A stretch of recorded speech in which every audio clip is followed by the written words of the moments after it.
Okay, this is part 2 for Wednesday's English. Now, I want you to look at page 242. As I said, we're not going to worry about diagramming them right now. We're just going to make sure we understand the patterns because that's the part that you're going to be tested over. Okay? So, if you have a simple sentence, what kind of pattern do you have? Subject, verb.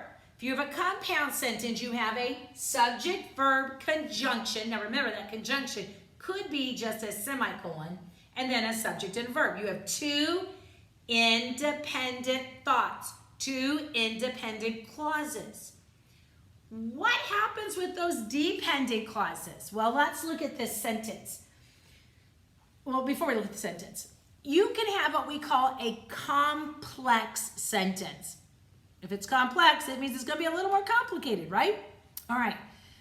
It means that you have one independent clause. You have one sentence, but that one independent sentence also has one or more dependent clauses attached to it, okay? Now, that means you're looking for a sentence that begins with an adverb clause.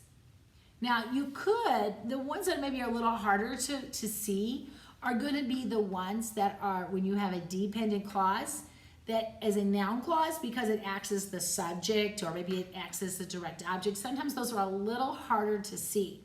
But I feel confident that you can do this, okay? Let's look at our sentence. I have it on the board in case you want to follow me, but it's the first one in your book. My help cometh from the Lord, which made heaven and earth. Now, before we start marking anything, remember, adverb clauses or dependent clauses begin with what? Subordinate conjunctions.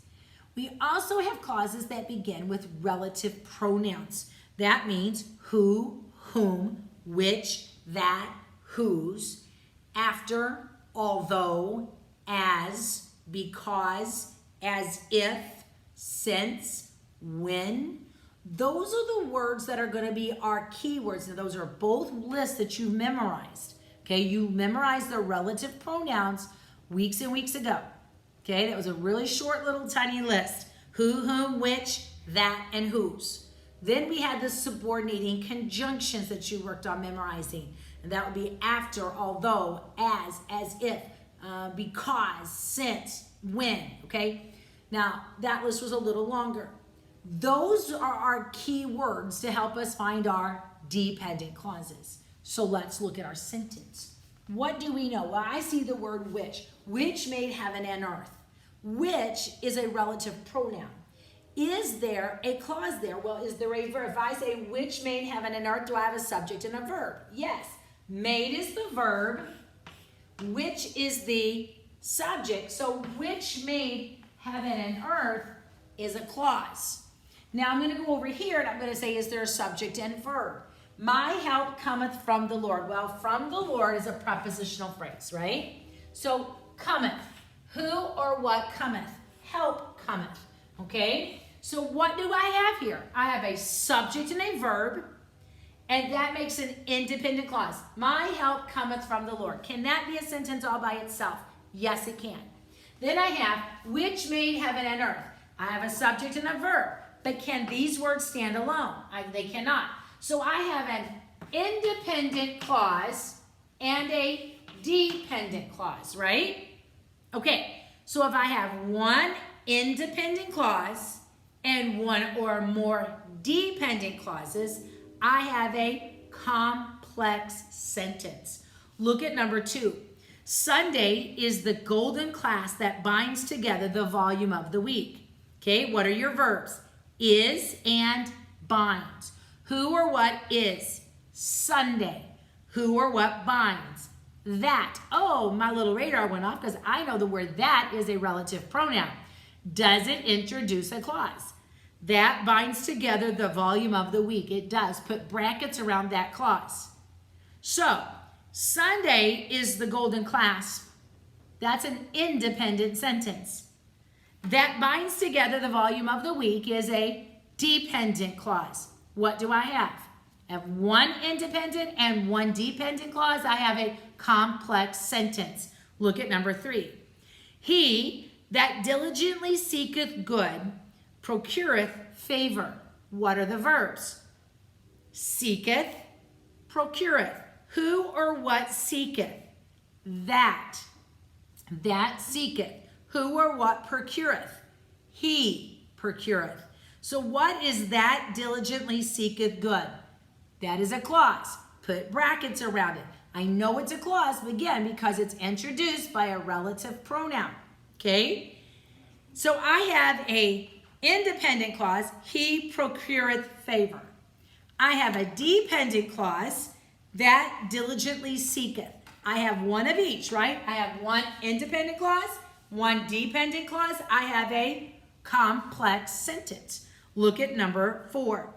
If your actions inspire others to dream more, learn more, do more, and become more, you are a leader. What are the verbs? Inspire and are. Who or what inspire? Actions. Actions inspire, and the verb is are, the subject is you. You are. Look at your first word in the sentence. It is the word if. What do you know about the word if? If is a subordinating conjunction. So what's the clause? If your actions inspire others to dream more, learn more, do more, and become more. Ding, ding, ding. Not only do I have a subordinating conjunction introduce it, I also have a comma. That tells me where it ends. Put your brackets around that. Now I have a dependent clause, because all subordinating clauses are dependent. So I have a dependent clause and I have an independent clause, so I have a complex sentence. Number 5, righteousness keepeth him that is upright in the way. What are your verbs? Keepeth and is. Who or what keepeth? Righteousness. Who or what is? That. That is upright is a what? It is a clause. So I have an independent and I have a dependent clause. So it is what? Complex. Number 6, this is the day which the Lord hath made. What is the verb? Is and hath made. Who or what is? This is. Who or what hath made? Lord. Lord hath made. Okay? Do either one of them form a clause? Yes. Which the Lord hath made. Put brackets around that. That's a dependent clause. It cannot stand alone. Number 7, even a fool, when he holdeth his peace, is counted wise. What is the verb? Holdeth and counted, or is counted. Who or what holdeth? He holdeth. Who or what is counted? Fool. Okay, is there a clause? Yes.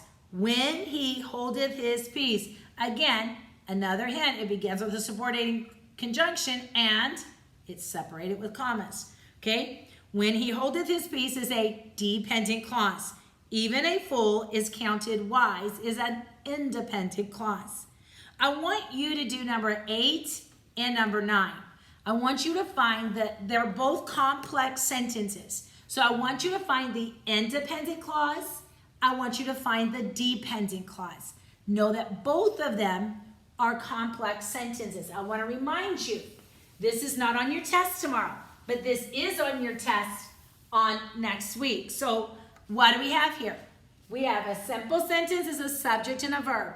A compound sentence is a subject-verb conjunction, subject and verb. Then we have complex. A complex sentence is an independent clause and a dependent clause. Doesn't matter the order. The dependent sometimes will come first, then the independent, sometimes vice versa. Sometimes the dependent is in the middle. But when it all boils down, you'll have one independent clause. You can have more than one dependent, but only one independent clause. Please do those last couple of sentences for practice today.